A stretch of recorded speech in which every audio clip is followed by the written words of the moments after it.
A warm welcome to you. A warm welcome from the ICC, the International Certificate Conference Languages, for our webinar on the parents' role in the language learning of their children in cooperation with the educational settings. This webinar will be held by Arja Krauchenberg from Austria. I met her in Brussels, and I have to say, from the very beginning, I admired her. Not only does she speak excellent English and French, but she's incredibly quick thinking. She has lived for almost 20 years in different countries and has been involved in parents' associations in the schools that her 3 children attended.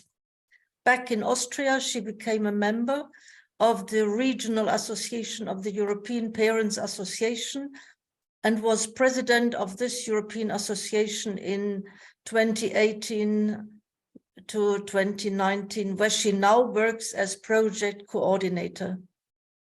She has been on the steering committee of the Lifelong Learning Platform for some time, and in May 21, she also became a member of the executive board of the European Food Information Council.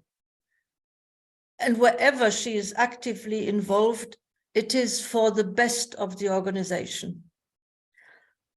I always thought I could handle a big workload. Compared to Arja, I'm really lazy. Arja, the floor is yours. Okay, thank you so much, Eleanor. That's quite an introduction. Thank you so much. But I hope I can fulfill all your expectations now. You will tell me afterwards.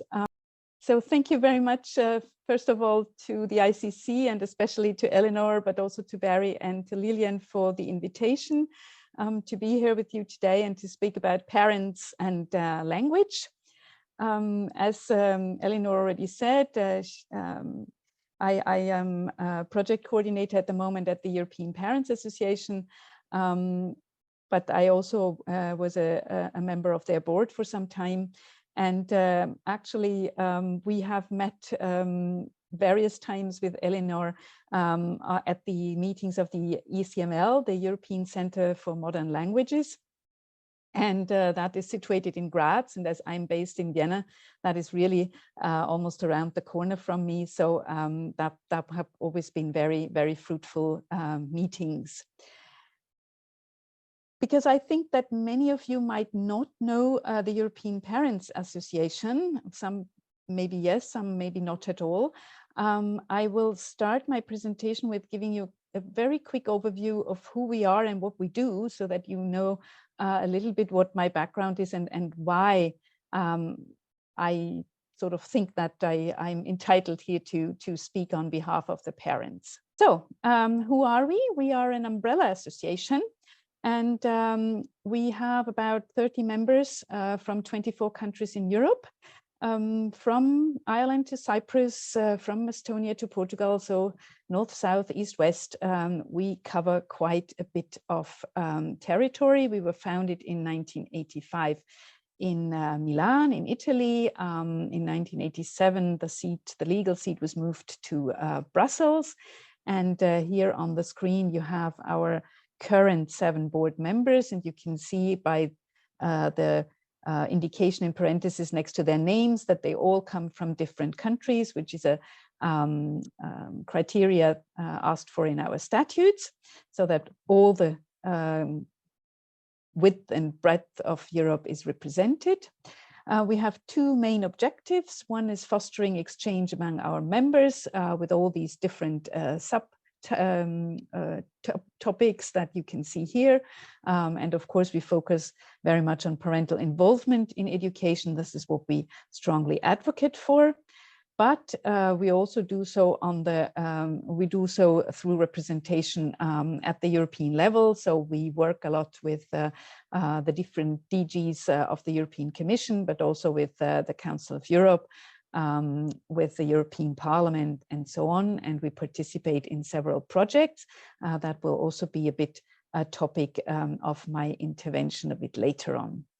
Our core paradigms, if you look at them here, one of the most important one is that parents are the primary educators of their children, and the implication that that has are here in the different sectors explained. What does it mean primary? Primary means the first chronologically, but potentially also the best. In any case, the most impacting. That is what we know from research. There's a statistician who told us at a meeting that was held in 2009 that parents spoil the results of every survey on public education because, what they do or what they don't do has a big influence of the success or not, especially academic success of their children in school. So what we are saying is don't blame active parents for impacting on the learning of their children in a positive way, rather help all parents that they are able to do so. How do we do that? So we hold 2 general assemblies per year, always connected to an international conference on the topic of the year, a little bit like you had in Belgrade, but we do them twice a year. The topic for 2023 is providing advice for more sustainable and resilient education.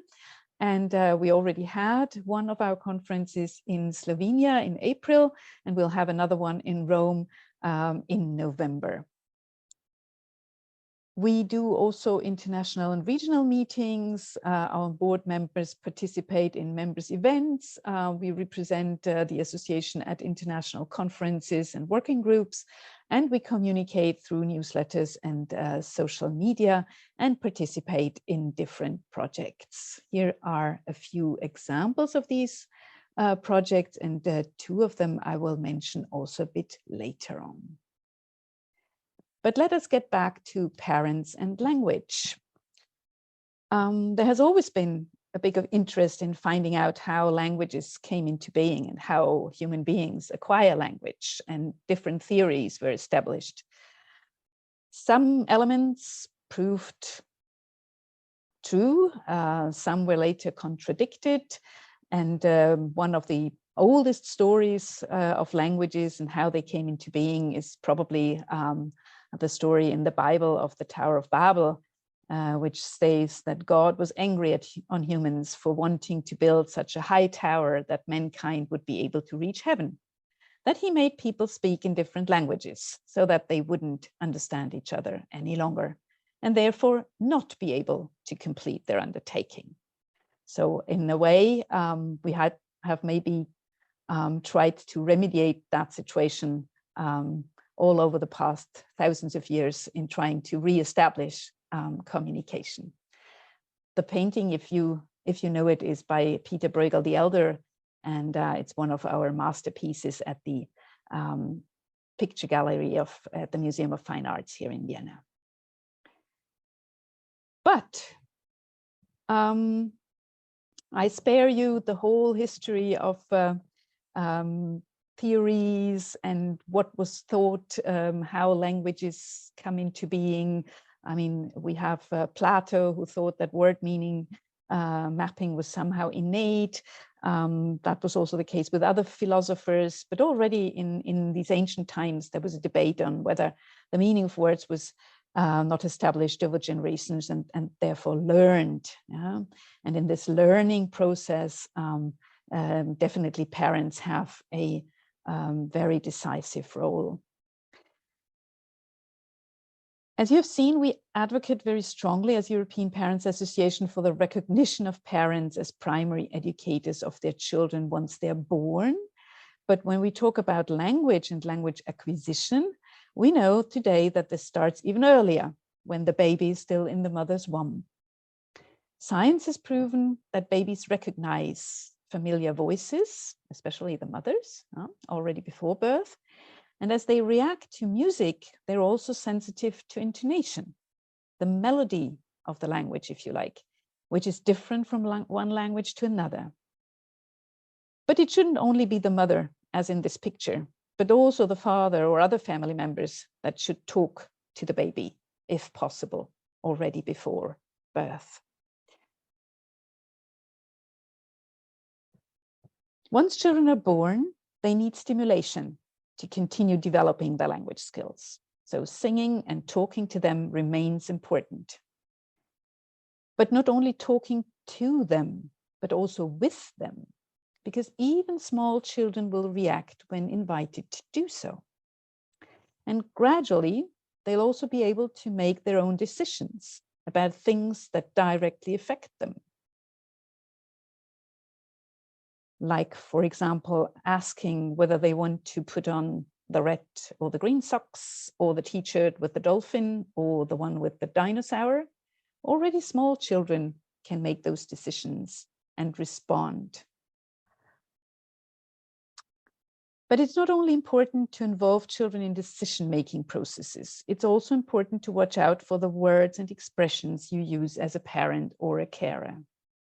EPA has recently been involved in a project called Children's Rights Up. A project, an Erasmus Plus project on the prevention of child sexual abuse from the early years. And one of the findings of research that we discovered in this project is that children or even adolescents often can't talk about what is happening to them, because when it comes to the private parts, nobody has ever told them how to name them properly. So within the project, the consortium developed not only a teacher's guide and an online course, which is still available through the website that you have here on your screen, but also 2 children's books, a prevention kit for families, and some awareness-raising material to support teachers, educators, and parents in addressing the topic, starting from the health perspective, talking about sexuality, and eventually getting to the topic of child abuse. One of the posters that has already been developed, you can see it here. You will notice that this is in Serbian. I thought, as you have been to Belgrade, you have had last conference in Belgrade, maybe some people would also come from there and recognize their language. So the posters and the materials have been developed in different languages, as it is usual for the Erasmus Plus projects, the languages of the partner organizations. And one of them was from Serbia, one of our members from Serbia, Pomoć Deci. And so we have also the material in their language. The next poster is in English, so for everybody to understand that children usually know a lot of names for their private parts, but very often not the real ones. So this has to be done in close cooperation between the school or the educational setting, because we were dealing here with kindergartens, and the parents, because this is a very sensitive topic, and sensitive topics in general need cooperation between all stakeholders. Everybody has to agree that these things are being dealt with at school. And especially taboo topics, sensitive topics need a lot of talking and a lot of agreement before, because otherwise, if these topics are mentioned in kindergarten, we have seen that if there's no proper cooperation and communication, especially with the parents before, of how this is going to be done, why it is important, it can meet with a lot of resistance. This is also true for another project that I would like to mention here. That's the project Beyond. Beyond, as you can see from the website title, deals with gender equality. That was also a very sensitive topic, very hot and very hotly discussed topic among parents. It went up to accusations that the project would intend to make all children homosexual. So very weird assumptions that came up here. So it's very important not only to increase the awareness of EC professionals, but also the other stakeholders of the unconscious bias and the stereotypes that are very often guiding our educational processes. That project developed quite a number of material as well. because it is very important of how we talk about things, because the way we talk about things reflects also how we perceive the world, and ultimately how we transfer this perception to our children. Words always carry meaning, and the way we use them make a difference. Therefore, a module on inclusive and gender-sensitive language was included in the training course that has been developed. That training course is still available through the website. It's a Moodle course that you can take as a teacher, as an educator, but also as a parent. And we noticed when translating expressions into the different languages that it was rather difficult at times to find gender-neutral expressions, as many languages have no so-called third gender, no neutrum. If you think about French or Spanish, or Italian, all the Latin languages, if you like. So it was quite a challenge to be gender sensitive, whereas in English, this is not such a problem. Here it starts to be more of an issue when you start using pronouns, and you have to decide whether you say he or she, him or her. Languages that have a neutrum, like German or Greek, have other possibilities, but it's never easy, and it needs a conscious reflection process. And the project did not only address the language component, but also other aspects like the use of toys, the arrangement of a classroom, and also the lack of male teachers in nurseries, kindergartens, and primary schools. We developed a set of cards to be played with the children. And you can see here that I work a lot with images, because images, there's this famous saying, an image says more than 1,000 words.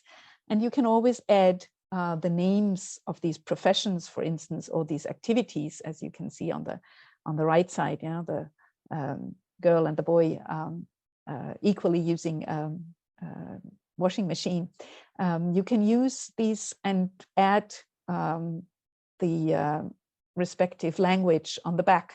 So this is why we, in order to make it really usable in all languages and in all contexts, we've opted for the pictures, so that in the end, when somebody uses this material, they can always add their own language. As children grow older and start going to preschool and primary school, we have various terms and structures in the different countries, but in most cases, schooling becomes compulsory between the age of 5 to 7 and runs up to 16, 18, depending on the context. So let's say when formal education sets in, children start to learn how to read and write and continue to expand their language skills, if their home language is also the language of schooling.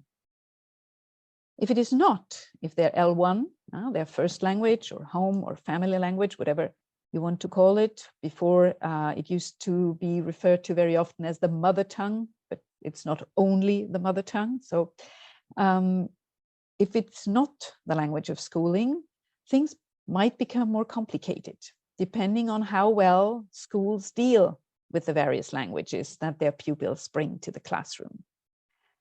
There has been a wonderful webinar with Professor David Little on this topic, so I won't touch upon the school aspect so much, but I'd like to talk a little bit about what this situation means for the families. So on the one hand, we have families whose children do speak the language of schooling or language of instruction, whatever you want to call it, and who are often afraid that their children won't get adequate education because the teacher might need to take care also of the children who do not speak the language, or at least who don't speak it so well. On the other hand, the families of those children who don't speak the language of schooling or don't speak it so well hope that the school will take care and teach their children not only the language, but also all the other subjects, so that their children will have a successful school career and later eventually a better life than they do today. Teachers are often caught between these two sides. And more often than not are ill-equipped for that challenge. When I say ill-equipped, I mean not only that often there's only little additional support available for them, but also that they lack the training to deal with this situation, as well as the methods and tools. Some schools react by forbidding the use of the other languages on their premises and recommend to parents and families not to speak their home language any longer, but to replace it by the language of schooling. This is a practice that has been clearly demonstrated to be, well, to say the least of it, unhelpful. In many cases, even devastating, because the consequences, especially if the parents don't speak the language of schooling well, means that the practice interrupts the language acquisition process in the first language and often leads to silence in the second language. So no language learning takes place.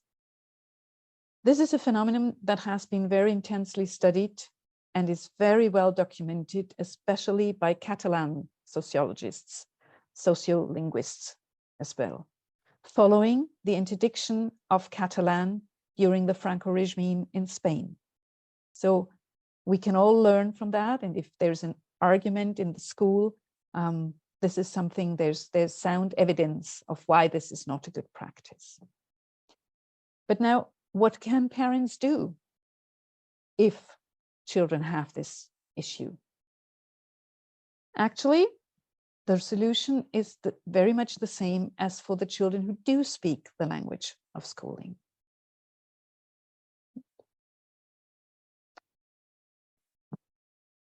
Talk and read to their children in their home language. They should not interrupt the acquisition process of the first language, but also try to expose the child to content in the language of schooling wherever possible. Listening to stories read by a native speaker, a friend, a neighbor. Listening to what used to be, and people who are my age or around that age will still remember a cassette recorder where you could listen to wonderful stories. The newest version is on the right-hand side. It's called a Tony, but I'm sure that there are lots of things that you can do also through your smartphone and the new digital devices. One should, however, be careful that it is a listening process, because the listening will stimulate children's fantasy, whereas watching videos and films, as is often the case today, will give children a prefabricated world. So if we want to stimulate their fantasy so that they create their own pictures in their head, it is better to have a listening experience.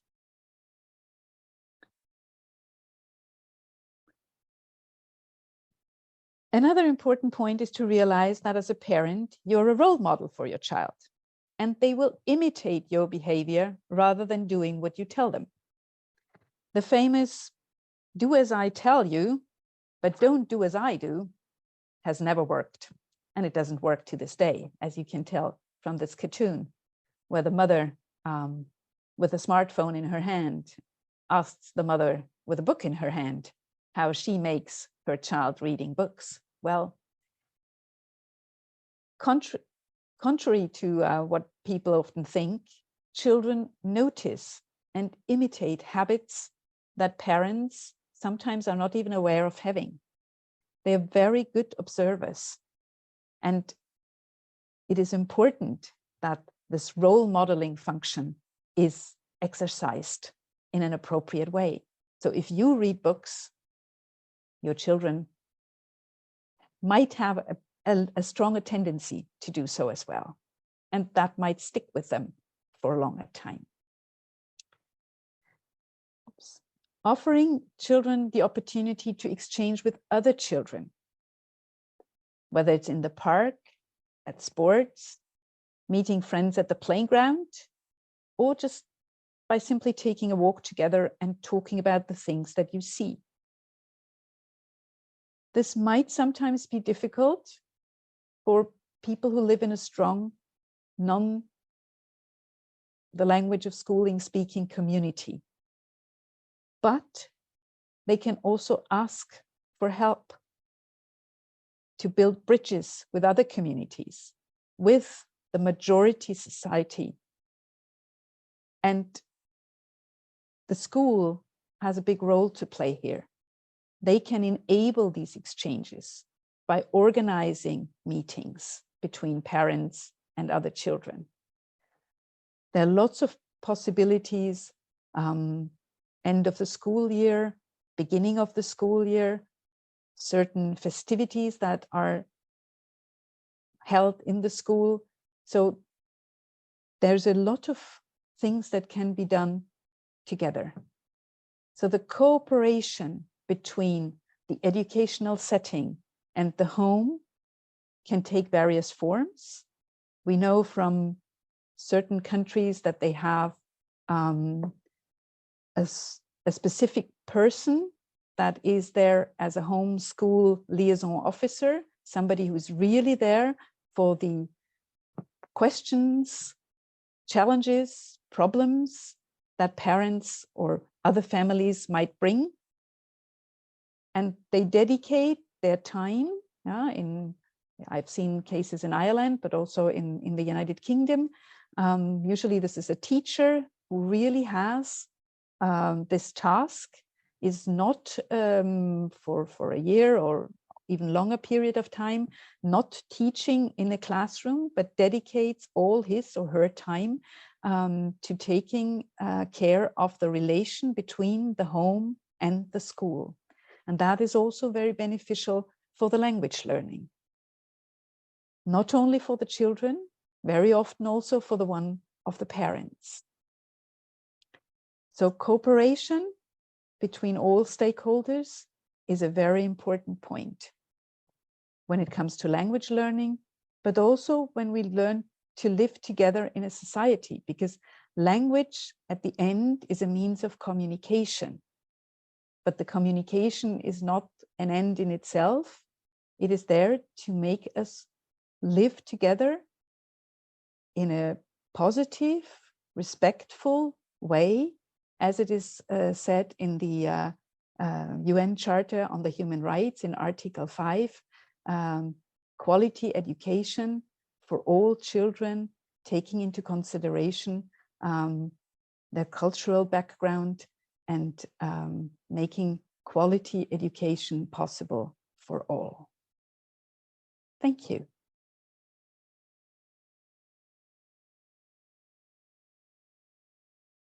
It was wonderful, Arja. Thank you very, very much. This raised a huge number of issues and questions. So it's good to have an opportunity to talk about this. Before, I've got a few questions, obviously, I'd like to ask, but before I do that, would anybody like to come in from the floor of the House? Either just raise your hand or put something on the chat box. Either is perfect. If not, what I might do is just kick off with one area which you've mentioned, but which is now very, very important in education and language education. Not just at school, but also in tertiary education, which is the notion of diversity and inclusion. Now, you've given examples of inclusion already, where it's lacking and when it's needed. How do you see EPA relating to the needs to ensure diversity and also inclusion in language learning?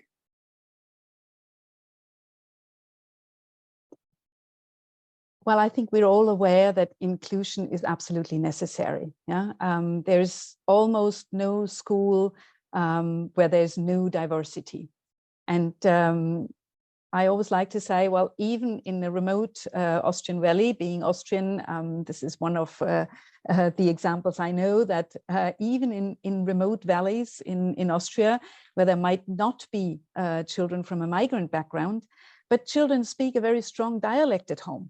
So they come to school and they don't speak the language of schooling because it's a standardized language, yeah, that they may have heard on television, but that is certainly not spoken in their families or in their environment. Yeah. So in a way, when we talk about inclusion, I think this is necessary everywhere and for everybody, because some children come with a totally different language. Some children come with a regional language. Yeah.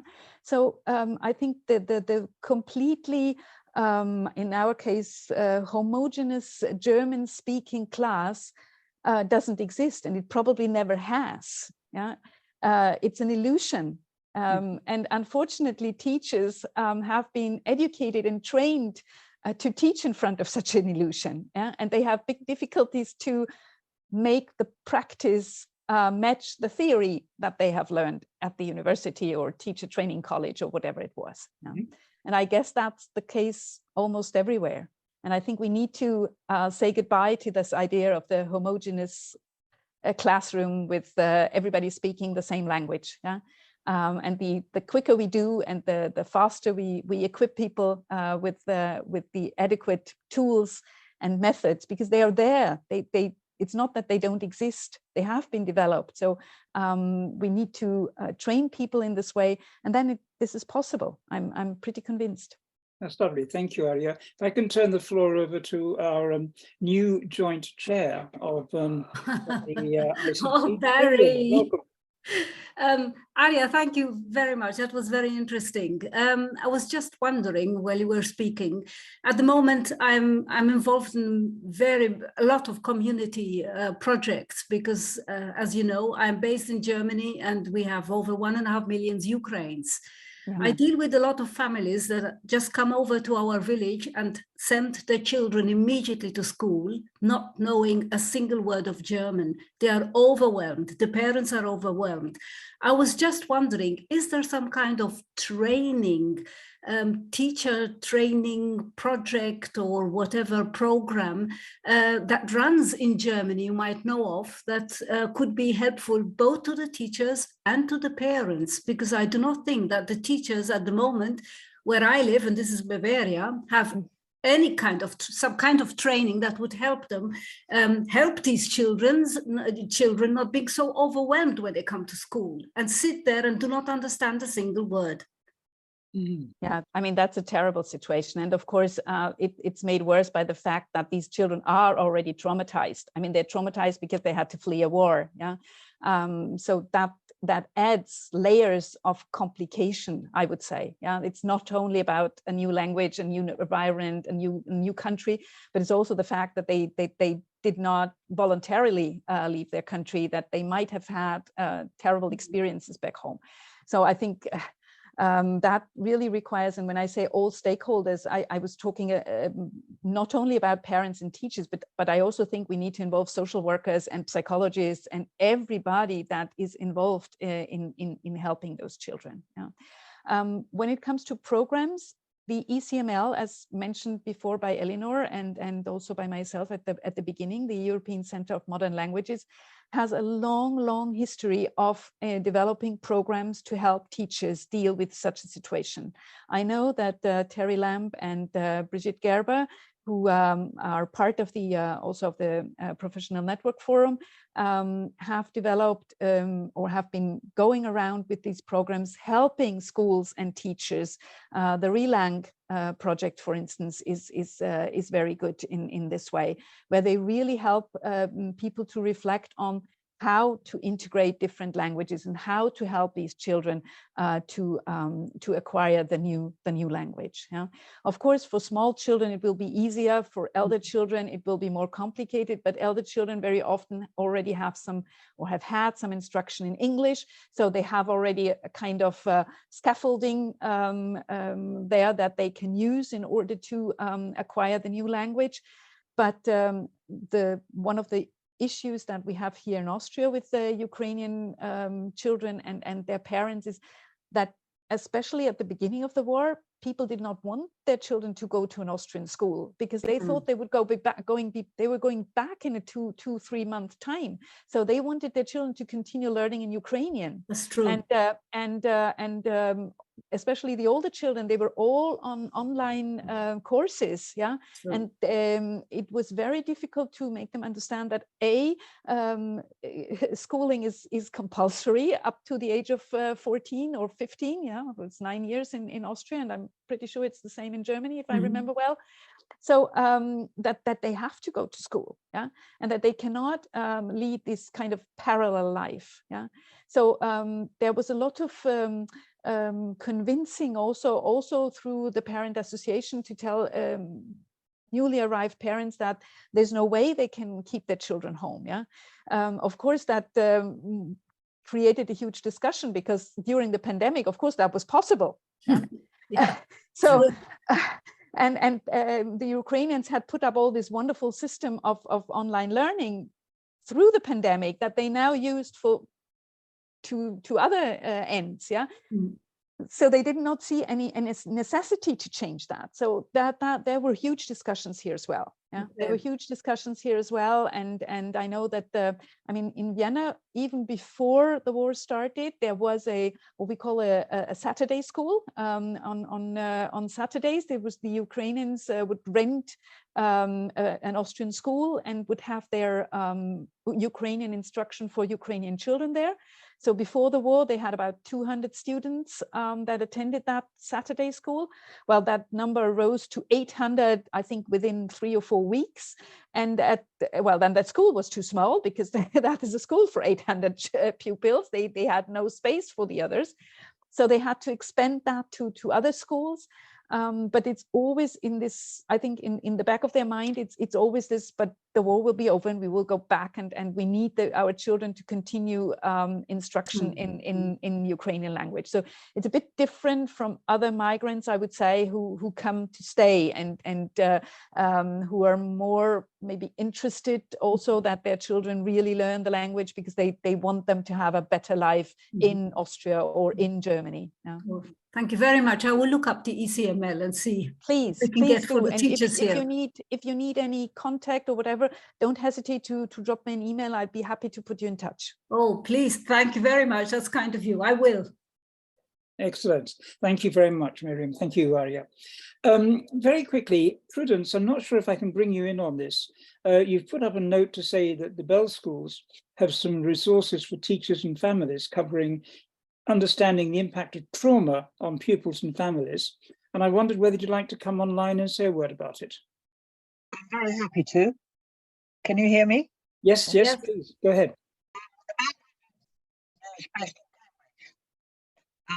And they have a whole lot of materials online. It's not very, very clear, Prudence, I'm afraid. Okay, I'll try and... That's better. Oh, come again. It's coming and going, is it? Yeah. Yeah, I tell you what, if you want to get it sorted out, Prudence, Nadia has got her hand up, so I'll go to Nadia, come back to you in just a minute. Nadia, would you like to go ahead? Yes, can you hear me okay? Yeah. Yeah, so thank you again for the wonderful presentation. It was really informative. So I am a master's student, and for my thesis, I am studying the monolingual issues in America. And this issue is very passionate to me, because growing up in New York City, although very linguistically diverse, and I went through multiple languages throughout my education. I did a little bit of Spanish, a little bit of Korean, Chinese, and some French, even into university. And I haven't learned or acquired any of those languages. I'm still monolingual. And my hypothesis is perhaps that this has to do with politics, because the foreign language education system, especially from high school and below, are not very interactive in terms of allowing students to acquire the language to an extent where they can converse with native speakers. So I would like to know, what do you think politics has to do with this issue? Or what do you think causes this issue in the first place? Thank you very much. Well, I'm not a specialist on the situation in the US. I've been to the United States. I have family in the United States. So, but the situation there has also changed a lot in the past 20, 25 years, I think. What I see is that if the language of the majority is English, then there's this kind of thinking that, well, everybody will adapt to English because it's a global language. And why would you learn a different language? You can get around everywhere with English. Now, there's a very famous Austrian philosopher, Ludwig Wittgenstein, who said, the end of your language is the end of my world. So if you learn more languages, yeah, then you can discover other countries, other worlds, other ways of thinking. And I think that is something that strangely in the United States is not perceived as important. I say strangely because many politicians, yeah, come from a different background. They're not all English speakers, or their parents or grandparents were not all English speakers from the start, but they have merged into this and somehow maybe taken the cultural differences with them, but leaving the linguistics out and not taking into consideration that linguistics and culture are very, very closely linked, and that you can understand culture much better when you also speak the language. I think with the Spanish, or let's rather say the Latin American immigration to the United States in the past 20, 25 years, the situation has changed quite a bit, because there is a growing minority of Spanish speakers there. And some parts of the states are now, I would say, almost bilingual. And that could be a real advantage.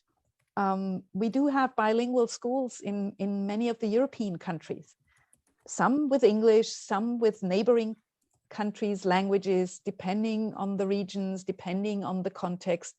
And that's hugely beneficial, because it opens your mind to new perspectives. Every language does. And even if you don't speak it as a native speaker, nobody does, yeah?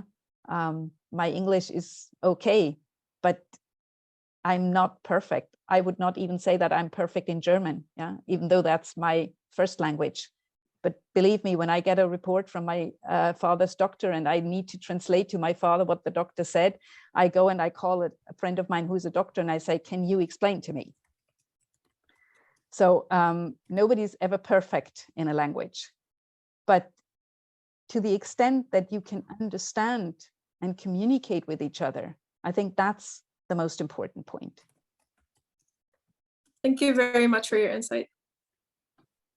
My professional organisation is NALDIC, which is the National Association for Language Development in the Curriculum, and does a huge amount of work with schools and trainee teachers and practicing teachers around the importance of developing skills in enabling children to be multilingual.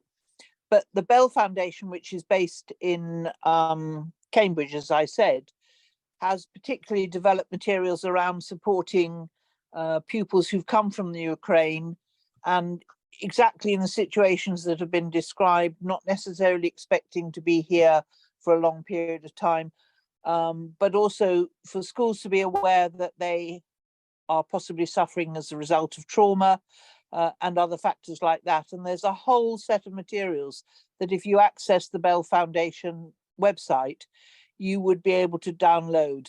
And they've also got advice for parents in Ukrainian and other languages around the importance of maintenance of first language, supporting first language development and continuation of the first language. And we've also got a publishing company that Mantralingua, which produces a huge number of resources as dual language books and talking pens, which enable parents to be able to communicate and schools to be able to communicate with children and families. So hopefully that's helpful. That's a great start. Thank you, Prudence, very much indeed for that. What would really be even more helpful is if you'd be kind enough to let us have a link which we could put on the chat for people who'd like to contact the two organizations you've mentioned, Mantralingua and also the Bell Foundation. Okay, I'll see what I can do. All right, lovely. That would be great. Thank you very much for that.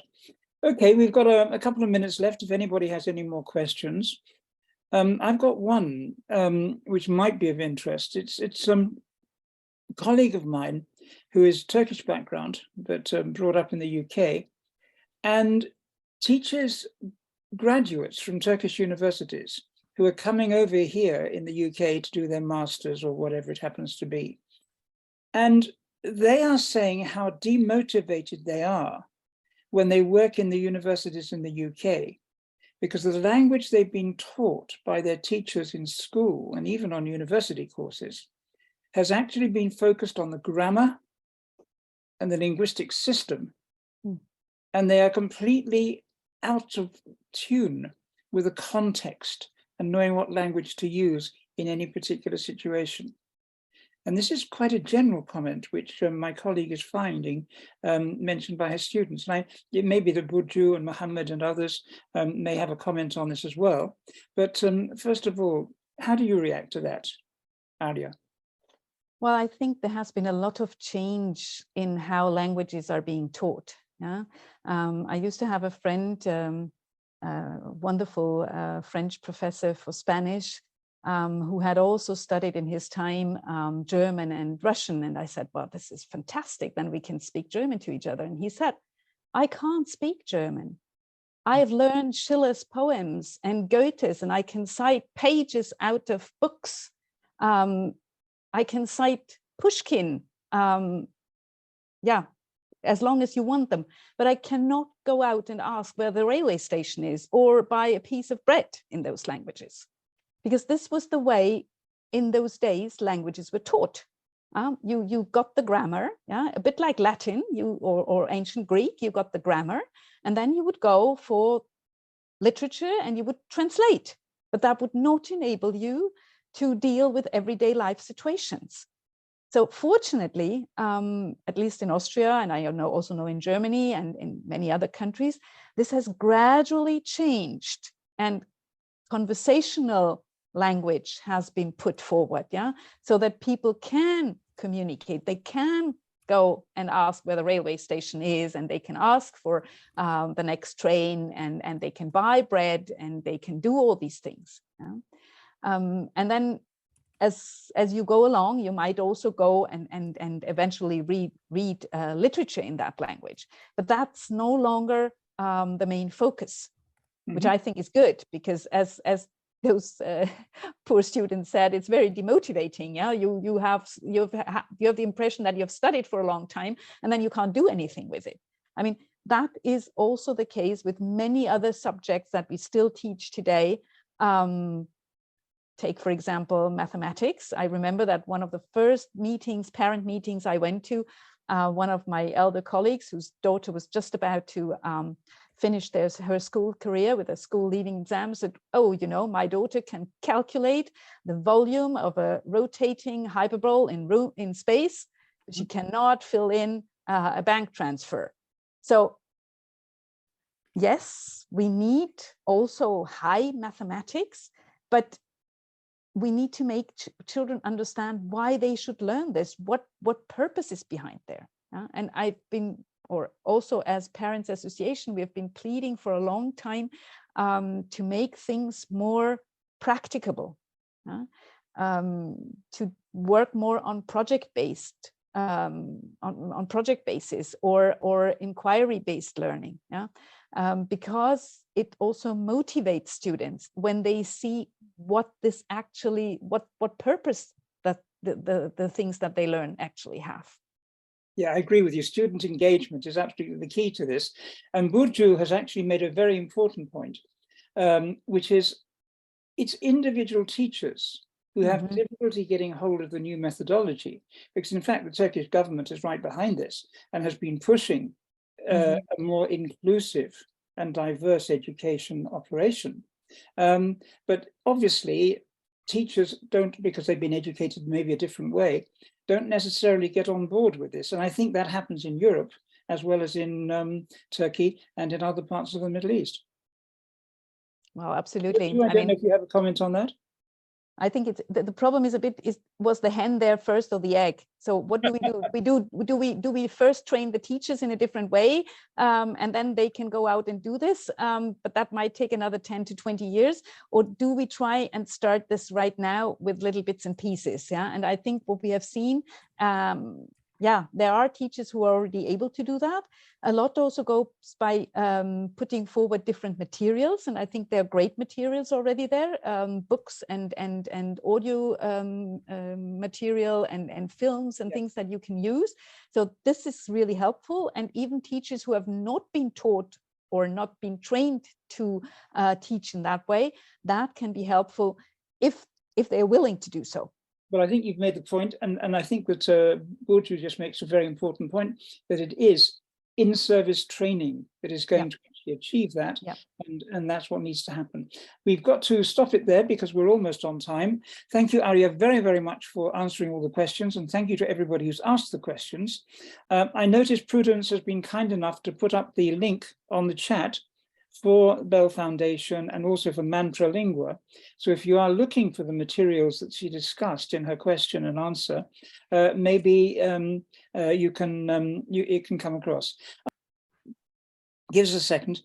Okay, what I did want to do very quickly was to thank everybody so many people now are signing up for the ICC journal, which we published. Our next edition, which is coming out in June, we'll have the complete summaries of the talks in our most recent conference in Belgrade, and also the summaries of our webinar presenters, including Arja.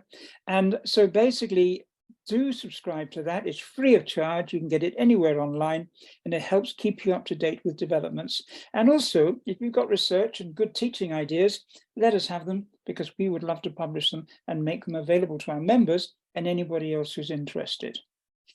Next month, we have quite an important person who in some ways is the father of cultural teaching in language, as part of language teaching. His name is George Simons, and he is the developer of something called Diversity, which is the whole idea of how you manage to have a computer game, really, an online game, which actually allows you to build your students' awareness and working with different cultures. He's a very, very good speaker. He's American by birth, lives in France, and bringing people together, the power of interaction through diversity.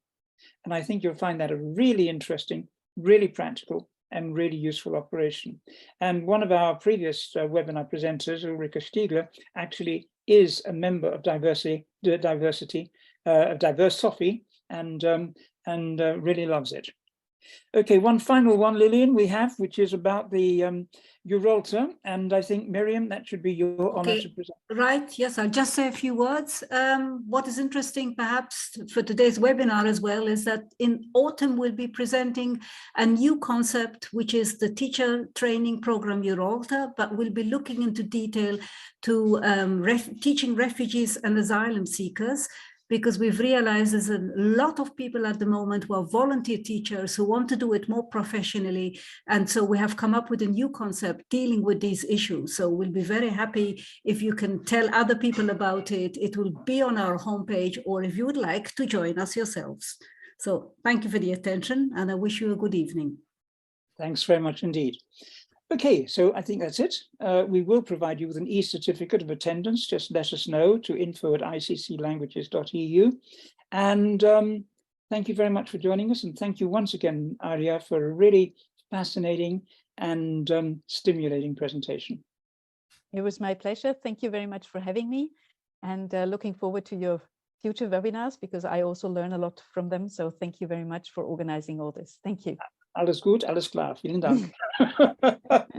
Okay, goodbye, everybody. Bye. Thank you. Bye. Danke.